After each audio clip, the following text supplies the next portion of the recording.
الحمد لله رب العالمين وبه نستعين والصلاة والسلام على رسوله الكريم أما بعد أعوذ بالله من الشيطان الرجيم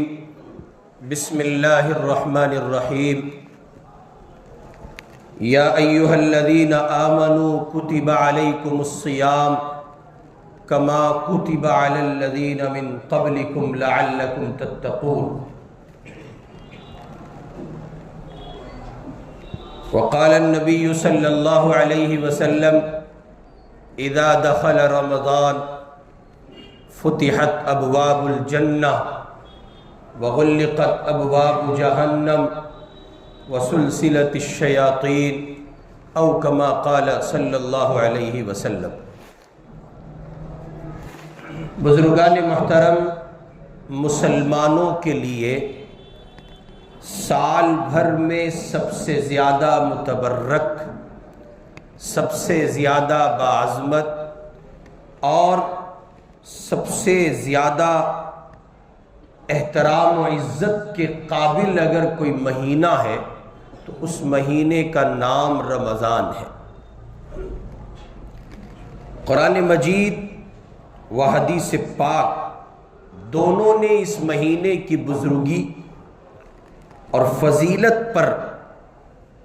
اہل اسلام کو، اہل ایمان کو باخبر کیا ہے، متنبہ کیا ہے اور اس مہینے کو وصول کرنے کی تاکید کی ہے۔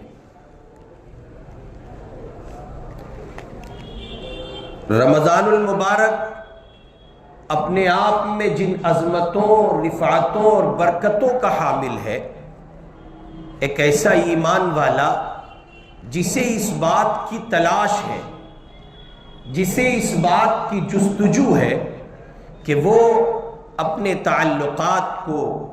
اپنے مالک سے بہتر کر لے، اپنے پروردگار کو منا لے، یا یوں کہیں دوسرے الفاظ میں کہ ایک ایسا مومن کہ جس اللہ کے بندے کی زندگی پروردگار سے بغاوت پر مشتمل ہے ایک بڑا حصہ، اور وہ یہ چاہتا ہے کہ کوئی ایسا موقع اس کے ہاتھ آئے، کوئی ایسی گھڑی اس کو میسر آئے جس گھڑی کے نتیجے میں وہ اپنے مالک کو منانے میں کامیاب ہو سکے۔ آپ کو یا مجھے یا دنیا کے کسی انسان کو اس بات کا پتہ چلے کہ اللہ رب العزت والجلال کی رضا، ان کی محبت، ان کے تعلق کو آسانی سے پانے کے لیے کوئی گھڑی ہے، کوئی ساعت ہے، کوئی مہینہ ہے، کوئی دن ہے، کوئی رات ہے، تو دنیا کا ادنا سے ادنا درجے کے ایمان کا مالک بندہ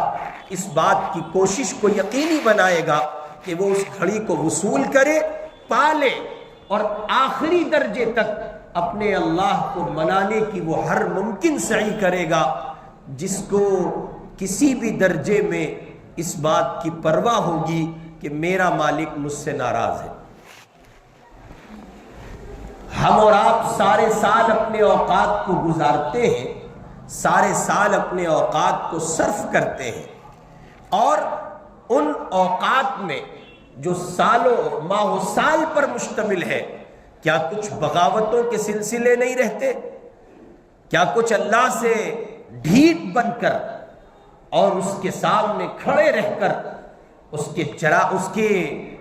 اوامر سے روگردانی کرتے ہوئے جرائم کی ایک دنیا ہم آباد نہیں رکھتے؟ پھر اللہ تعالی ہم پر یہ رحم فرماتے ہیں، یہ فضل فرماتے ہیں کہ سال کے آخری دنوں میں پھر ہم پر یہ کرم، یہ نوازشات ہوتی ہیں کہ ایک ایسا مبارک مہینہ ہم کو عطا کیا جاتا ہے جو پچھلے 11 مہینوں کا گویا اللہ کی رحمت کے سائے میں کفارہ بن جاتا ہے۔ بعض مشائخ نے لکھا ہے رمضان المبارک کی حیثیت بالکل ایسے ہے جیسے یوسف علیہ السلام کے بھائیوں کے لیے یوسف علیہ السلام کی حیثیت ہے۔ جیسے اللہ رب العزت والجلال نے ان کی وجہ سے، ان کے بقیہ 11 بھائیوں کے جرائم کو معاف کیا، ان کے گناہوں کو معاف کیا، اور ان کے تمام تر سیئات پر قلم پھیر کر ان کو ایک اچھا انسان بننے کا موقع اور ایک اچھا مسلمان بننے کا موقع فراہم کیا۔ ٹھیک اس طرح رمضان المبارک کی یہ بنیادی خوبی ہے کہ رمضان المبارک کی مبارک ساعتیں، رمضان کے سوا جو بقیہ پچھلے 11 مہینے گزرے ہیں، ایک رمضان کے 30 دن پر مشتمل جو ساعتیں ہیں، ان ساعات کی برکت سے اللہ رب العزت والجلال بندوں کے 11 مہینے کے گناہوں کو رمضان کی برکت سے معافی فرما دیتے ہیں اور بندے کو خلاصی عطا کرتے ہیں۔ ایک آدمی کو یہ پتہ چلے کہ چند ایک گھڑیاں ہیں جن کے نتیجے میں پوری زندگی کا سدھر جانا، سنور جانا، بن جانا اور خدا کی رحمت کا مل جانا یقینی امر ہے، کیا وہ اس سلسلے میں دوڑ نہیں لگائے گا؟ وہ اس سلسلے میں کوششیں نہیں کرے گا؟ کرنی چاہیے، بالکل کرنی چاہیے، خوب کوششیں مجھے اور آپ کو کرنی چاہیے تاکہ رمضان المبارک کی مبارک ساعتیں وصول کرنے میں ہم کامیاب ہو سکیں۔ چنانچہ اس ماہ مبارک کا، اس کے اہتمام اور اس کے احترام کے یہ معنی ہرگز نہیں ہوں گے کہ دن کا بڑا حصہ ہم لوگ سو کر گزار دیں۔ دن میں روزے کی حالت ہے اور ایک لمبا حصہ سو کر گزار دیا گیا ہے، اور بدمزاجی میں اور کہیے کہ شباشی میں اس درجے مصروف ہوئے کہ یا بیٹھ کر گپے شپے کیے یا پھر رات کی تنہائی اور تاریکی جس کو وصول کرنا تھا، روشن بنانا تھا، اس تنہائی کو ہم نے برباد کیا۔ رمضان کے دن سونے میں گزرتے ہیں اور رمضان کی راتیں معدے کی خاطر داریوں میں بسر کی جاتی ہیں، پیٹ کو نئی نئی غذائیں فراہم کی جاتی ہیں، پیٹ کے ساتھ رواداری کا، حسن سلوک کا معاملہ بھرپور رکھا جاتا ہے۔ رمضان المبارک کی مبارک ساعتوں کو گویا ہم اور آپ صرف اور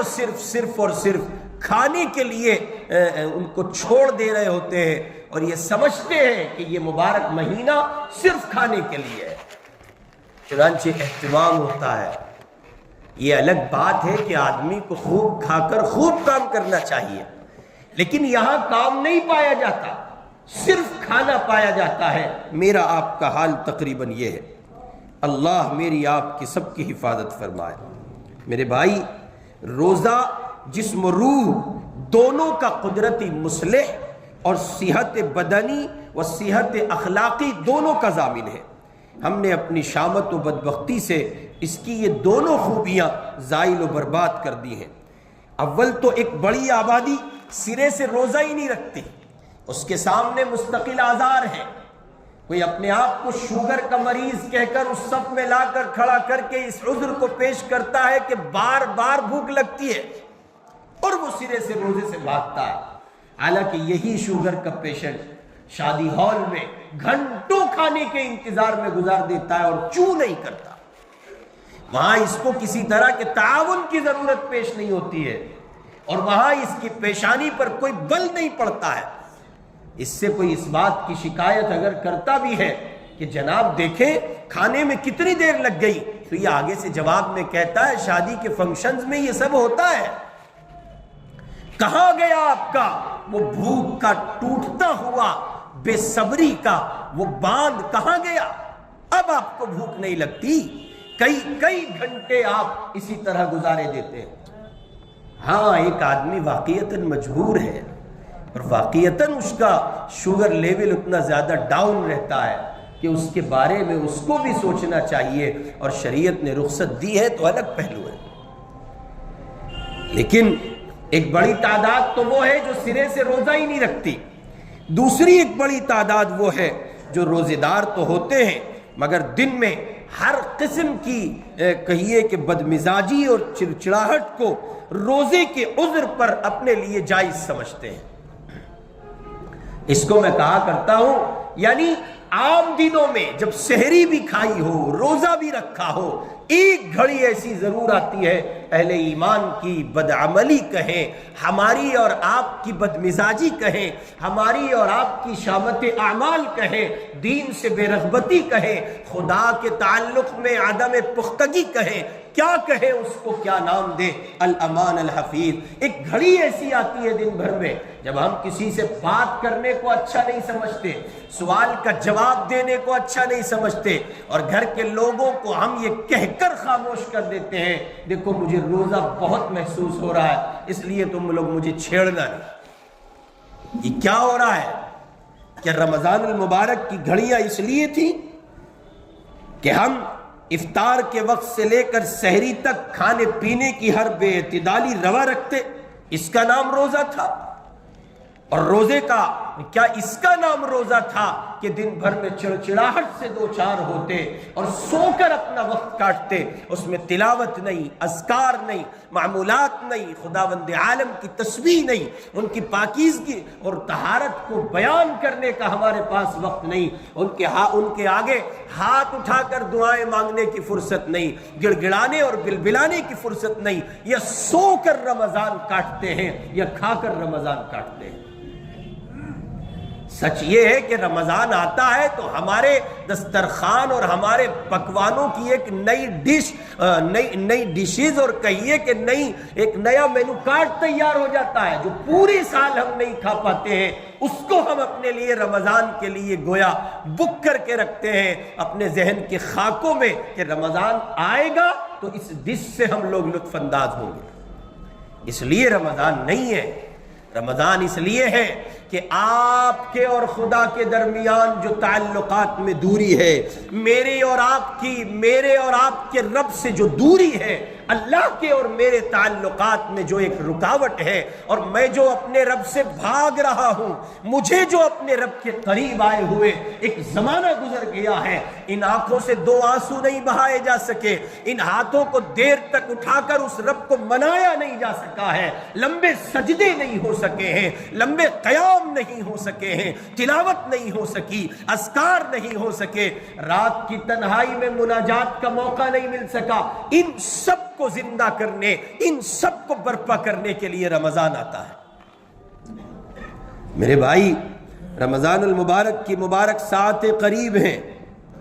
مسلمانوں کے لیے سال بھر میں سب سے زیادہ محترم، سب سے زیادہ معظم، سب سے زیادہ عظمتوں اور برکتوں اور رفعتوں کا حامل مہینہ رمضان المبارک۔ میری آپ کی ذمہ داری ہے، مجھ پر اور آپ پر لازم ہے کہ رمضان المبارک کی آمد میں تقریباً 15 یوم باقی ہے، مجھے اور آپ کو چاہیے کہ ان دنوں میں اپنا ایک نظام الاوقات ترتیب دیں، اپنے شیڈول کو سیٹ کریں، رمضان میں کیسے رہنا ہے، کتنا سونا ہے، کتنا کھانا ہے، اور کتنا اپنے کاموں کو، اپنی مصروفیات کو وقت دینا ہے، یہ سب خاکہ ابھی سے آپ طے کر کے چلیں گے تو پھر جا کر آپ کو خدا کی رحمت کا وہ حصہ آتا ہوگا جس کے بارے میں ابھی سے یہ کہا جا سکتا ہے کہ رمضان المبارک کی آمد قریب ہے، گویا باران رحمت برسنے کو ہے، اور آپ میں اس بات کے لیے مستعد ہو جائیں کہ اس باران رحمت سے ایک بڑا حصہ وصول کر کے اپنی آخرت کا، نجات کا اور صلاح کا، فلاح کا سامان کریں۔ ہم نے دیکھا ہے اپنے اکابر کو، بزرگان دین کو، اہل اللہ کو، اور ان سب سے بڑھ کر امام الانبیاء حضرت محمد الرسول اللہ صلی اللہ علیہ وسلم کو، حضور پاک رمضان المبارک کے مہینے سے قبل 2 مہینے پہلے، ادھر رجب کی سٹارٹنگ ہے، رجب کا مہینہ آ رہا ہے، ادھر حضور پاک کی زبان پر دعائیں جاری ہیں، مختلف الفاظ کے ساتھ آپ دعا مانگ رہے ہیں۔ آپ فرما رہے ہیں اللہم بارک لنا فی رجب و شعبان وبلغنا رمضان، اللہ ہمارے رجب میں، شعبان میں برکتیں عطا کر دیجئے اور ہم کو خیر کے ساتھ، سلامتی کے ساتھ، عافیت کے ساتھ رمضان تک پہنچا دیجئے۔ بعض مشائخ کے حالات میں ملتا ہے وہ حضور پاک علیہ السلام کے اس معمول مبارک کا سہارا لیتے ہوئے رمضان کو رجب سے نہیں مانگتے تھے بلکہ اور 4 مہینے پہلے سے مانگتے تھے۔ وہ کہتے تھے اللہ 4 مہینے، 6 مہینے مہینے ابھی رمضان کے باقی ہیں، رمضان کی مبارک ساعتیں آپ ہمیں عطا کر دیجئے، ان گھڑیوں کو آپ ہمیں دیجئے جن میں جنت کے آسمان کے دروازے کھول دیے جاتے ہیں، جہنم کے دروازوں کو بند کر دیا جاتا ہے اور شیاطین کو جکڑ کر قید کر دیا جاتا ہے، تاکہ وہ اللہ کے مومن بندوں کے نیک اعمال میں کسی نوع کا رخنہ نہ ڈال سکے۔ رمضان المبارک کی مبارک ساعتوں کو پانے کے لیے حضور پاک علیہ السلام صرف دعا نہیں مانگتے تھے، بلکہ دعا کے ساتھ ساتھ اس بات کے اہتمام کو یقینی بناتے تھے۔ آپ فرماتے تھے اللہم بارک لنا فی رجب و شعبان وبلغنا رمضان، اور پھر آپ کی ایکٹیویٹی چینج ہو جاتی تھی، آپ کی نقل و حرکات و سکنات، معمولات مبارکہ، اس سب میں ایک غیر معمولی فرق واقع آتا۔ آپ عام طرز زندگی نہیں جی رہے ہوتے، باوجود اس کے کہ آپ نبی ہیں، امام النبی ہیں، آپ سید الرسل ہیں، امام الانبیاء ہیں، حضرت محمد صلی اللہ علیہ وسلم، لیکن رمضان المبارک کی آمد پر حضور پاک کا معمول مبارک پورے طور پر تبدیل ہوتا، اور حال یہ کہ آپ صرف دعا کے مانگنے پر اکتفا نہیں کرتے، بلکہ آپ اپنے معمولات میں غیر معمولی تبدیلی لاتے تھے۔ اور وہ غیر معمولی تبدیلی یہ کہ رمضان المبارک سے قبل شعبان میں روزوں کا اہتمام ہوتا۔ حضرات صحابہ اکرام حضور پاک علیہ السلام کی تربیت سے اور آپ کی درسگاہ سے جو انہوں نے علم حاصل کیا اور جو تربیت پائی، اس کی روشنی میں صحابہ کا طرز زندگی رمضان المبارک سے قبل جو ہوتا وہ یہ کہ وہ اپنی زکاتوں کا حساب لگاتے اور شعبان کے مہینے میں زکات وصول کرتے، تاکہ رمضان میں رسید کٹانے کا جھنجٹ ہی ختم نہ ہو کسی طرح کا۔ یہاں تو رمضان میں آپ بیٹھے اس لیے کہ آپ کو حساب لگانا ہے، زکات۔ ارے بابا، رمضان کی مبارک ساعتیں اتنی قیمتی ہیں کہ اگر ہو سکے تو شعبان کے مہینے میں اپنی زکات دے دا کے فارغ ہو جاؤ، تاکہ رمضان یکسوئی کے ساتھ وصول کرنے کا تمہیں موقع مل سکے۔ عجیب بات ہے، رمضان کے لالچ میں اور صحابہ اکرام کا معمول شعبان میں زکوٰۃ ادا کرنے، رمضان کو وصول کرنے اور شعبان میں خیرات دینے کا اس لیے تھا تاکہ جن تک وہ خیرات پہنچ رہی ہے ہمارا بھی رمضان وصول ہو اور ان اللہ کے بندوں کا رمضان بھی وصول ہو جائے۔ اس لیے ہم آپ کو ایڈوائز کریں گے رمضان المبارک کے مہینے کے بجائے اپنی زکوٰۃ کی ادائیگی شعبان کے مہینے میں طے کریں، اور کوشش کریں کہ شعبان میں آپ خیرات سے، عطیات سے، زکوٰۃ و صدقات سے دے دا کر فارغ ہو جائیں، اور پھر رمضان آپ کو خالصتاً اللہ کی محبت کے وصول کرنے کے لیے میسر ہو۔ یہ بڑا ایک لمبا چوڑا سلسلہ ہے، جھنجٹ ہے، جھنجٹ، بلا کا عذاب کہ ایک شخص کے پاس ہزار مصروفیات پہلے سے ہیں اور پھر اس کو رمضان المبارک میں زکوٰۃ بھی ادا کرنی ہے۔ اب یہاں سے فون کالز آ گئی، اب یہاں سے آ گئی، اب یہ الگ بات ہے کہ جناب من ثواب کی زیادتی ہے، لیکن اس پہلو پر بھی غور کیا جانا چاہیے کہ اوروں کے لیے بھی رمضان ہے۔ اگر آپ نے اس نظام کو بدلنے کی کوشش کی تو رمضان المبارک میں زکوٰۃ وصول کرنے والے اللہ کے بندوں کو راحت حاصل ہوگی، اور جیسے آپ کا رمضان عافیت سے گزرتا ہے رب کی محبت کو وصول کرنے میں، ان کے لیے بھی اس نوع کی آسانیاں پیدا ہو سکیں گی۔ اس لیے میرے بھائی، رمضان المبارک کو وصول کرنے کی کوششیں کیجیے، اور اس کے لیے بس ایک بات عرض کر کے بات ختم کرتا ہوں، اس کے لیے ابھی سے اپنا نظام الاوقات بنائیے، شیڈول ترتیب دیجیے، اتنے گھنٹے سونا ہے، اتنے گھنٹے کام کرنا ہے، اور بقیہ سارا وقت اللہ کو دینا ہے۔ دوڑتے بھاگتے آئے اور دن بھر کی مصروفیات سے تھکن سے چور اپنے جسم کو، باقی ماندہ تھکے ہوئے جسم کو اب تراویح میں پیش کرتے ہوئے پاؤں بدل لیں، کبھی اس پاؤں پہ کبھی اس پاؤں پہ، اور پھر شکوہ ہوتا ہے اس بات کا کہ جناب من آپ نے رکعت لمبی کر دی، تلاوت ذرا آہستہ کر رہے، تیز نہیں پڑھ سکتے۔ کیا مطلب ہے ان سب چیزوں کا؟ کیا معنی ہے ان سب چیزوں کا؟ اور کتنی آہستہ چاہتے ہیں، کتنا تیز چاہتے ہیں؟ آہستہ چاہنے والے ہیں ہی نہیں، کتنا تیز چاہتے ہیں۔ وہ چاہتے ہیں ایسا قرآن ہو کہ اس کا کوئی ایک حرف بھی ان کے پلے نہ پڑے۔ کہاں ہے یہ 7 دن والے؟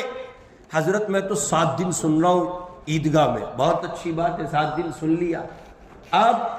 وہ ذرا مصروفیت رہتی ہے نا، ٹھوکے گا بھائی صاحب اللہ میاں، آؤ ذرا پہنچو تو صحیح، وہ بتائے گا کتنی مصروفیت تھی۔ کچھ نہیں ہے، یہ سب دماغ کی دنیا کی ایک کھچڑی ہے جسے آپ نے اپنے سر پر سوار رکھا ہے۔ آپ دکاندار اگر یہ طے کرو ہم لوگ مسجد کی معمول کی تراویح پڑھیں گے اور اتنے وقت میں اپنی دکانوں کو بند رکھیں گے، مجال ہے کوئی گراہک آپ کے یہاں پلٹا کھا لے؟ یہ تو آپ کے اپنے یقین کی کمزوری ہے، کوئی آ گیا نہ ہو، کوئی انتظار نہ کر رہا ہو، کوئی دیکھ نہ رہا ہو، اس درمیان دکانیں بند ہوں گی تو کیا ہوگا؟ ہم تو یہ سب بھی عذر پیش نہیں کرتے، یہ ڈرامے بھی بند کرو، تو اس مسجد میں چلا جا، تو اس مسجد میں چلا جا، ہم کہتے ہیں نہیں، دکان کو اتنی دیر کے لیے بند کرو تاکہ ماحول وجود پا سکے، اتنی دیر میں نماز ہوگی۔ جمعہ کی نماز ہے، ایک دکان پہ 4 لڑکے کام کر رہے ہیں، یہ ٹھیک ہے، یہ ترتیب درست ہے، سمجھ میں آتی ہے، لیکن سوال یہ ہے کہ کب تک آپ رخصت پر جیو گے؟ عزیمت پر آؤ، عزیمت کو اپناؤ، اول درجے کو اپناؤ۔ نماز جمعہ کے لیے آپ کی مسجد سے قریب تر متعلقہ علاقے میں جو آپ کی قریب تر مسجد ہے اس کے اوقات میں آپ کی دکانیں بند ہونی چاہیے۔ ارے بابا، ہر حال میں روزی اللہ دے گا، وہی گراہکوں کو متوجہ کرتا ہے۔ اور سنو، اگر نماز کے لیے، روزے کے لیے، خدا کی محبت کے وصول کے لیے اور قرآن پاک کی تلاوت کی سماعت کے لیے رمضان کی مبارک گھڑیوں میں 1 مہینہ آپ کے پاس قرآن سننے کا نہیں ہے تو پھر آپ اپنے کاروبار کی خیر منائیے۔ حد نہیں ہو گئی؟ یہ ظلم نہیں ہے، یہ زیادتی نہیں ہے کہ رمضان المبارک میں ڈنڈی مار قرآن سنا جاتا ہے؟ ستم ہے قرآن کے ساتھ، قرآن کے حرفوں کے ساتھ، اس کے معانی کے ساتھ، اس کے تقدس کے ساتھ۔ 7 دن کے اور 8 دن کے قرآن، ہاں اگر یہ قرآن تجوید کی رعایت کے ساتھ ہو تو کوئی حرج نہیں ہے، قرآن کے ادب کے ساتھ ملحوظ خاطر رکھتے ہوئے ہو تو کوئی حرج نہیں، لیکن ایسا ہوتا کہاں ہے؟ یہ تو معمول کے 1.5 سپارے میں پیچھے سے کچوکا لگا رہے ہوتے ہیں، امام کو کہنے کی ہمت نہیں ہوتی ہے، مارے محبت ادب جو آپ سمجھے، تو پھر کمیٹی والوں کے کان اٹھتے ہیں، وہ کمیٹی والے آ کے پیچھے سے حضرت ذرا سلو تلاوت ہو رہی ہے، تو اب کیا کریں؟ ان کی رعایت میں اپنے قرآن کا کہیے کہ اس کے ساتھ زیادتی کرے، سوتیلا سلوک کرے، قرآن سے کہیے کہ دوری کا عالم میرا اور آپ کا یہ تقریباً ہو گیا ہے۔ اس لیے ہم عرض کر رہے، رمضان آ رہا ہے، ابھی سے شیڈول بنائیے، اپنے اوقات کو ترتیب دیجئے، ابھی سے اپنے وقت کو منظم کیجئے۔ اور بہت قریب کے ہمارے بزرگوں میں مرکز نظام الدین میں ایک اللہ والے ہوتے تھے، حضرت مولانا اظہار الحسن صاحب رحمۃ اللہ علیہ، ان کے حالات میں ہیں، ان سے پوچھا کسی نے رمضان میں کہ حضرت رمضان میں آپ کا کیا معمول ہے؟ تو فرمانے لگے بھائی اب بڑھاپے میں کیا معمول، جوانی میں معمولات پوچھتے تو ہم کچھ بتاتے، اب بڑھاپے میں کیا معمول؟ کہا حضرت پھر بھی کچھ تو بتائیں۔ فرمایا روزانہ 1.5 گھنٹہ ذکر جہری کرتا ہوں، اللہ اللہ اللہ اللہ اللہ اللہ کی صدائیں لگاتا ہوں، 2 گھنٹے بخاری پڑھاتا ہوں، اور مرکز نظام الدین میں آئے ہوئے لوگوں کی ٹوٹی پھوٹی خدمت کر کے سارے دن میں 40 سپارے قرآن کے پڑھتا ہوں، ایک قرآن پلس 10 سپارے، ایسے رمضان کو وصول کیا جاتا ہے۔ اس لیے آج بس ایک ہی بات عرض کر رہا ہوں، اپنے اوقات کو سمیٹے، اور ابھی سے 15 دن آپ کے پاس ہیں رمضان المبارک کے لیے، ابھی سے ایک ترتیب بنائیں، کتنا وقت دکان کھولنی ہے، کتنے وقت کام پر جانا ہے، کتنے وقت کو تلاوت کے لیے خاص کیا گیا، اور مختلف جو آپ کے معمولات ہیں، ان سب میں اپنے اوقات کو تقسیم کر دیں۔ اگر آپ نے وقت کو ڈیوائیڈ کر کے رمضان وصول کرنے کی کوشش کی، اللہ کی قسم آج تک جتنے آپ کے رمضان گزرے ہیں ان سب میں سب سے بہتر رمضان آپ اس رمضان کو پائیں گے۔ یہ میں نہیں کہہ رہا ہوں، یہ ہمارے اکابر کا، بزرگان دین کا معمول تھا۔ انتہا یہ کہ امام الانبیاء حضرت محمد الرسول اللہ صلی اللہ علیہ وسلم کے معمولات میں یہی بات ملتی ہے۔ اللہ رب العزت والجلال مجھے اور آپ کو رمضان المبارک وصول کرنے کے لیے باران رحمت برسنے کو ہے، اس سے استفادہ کرنے اور فیض اٹھانے کی توفیق عطا فرمائے۔ وآخر دعوانا ان الحمد للہ رب العالمین۔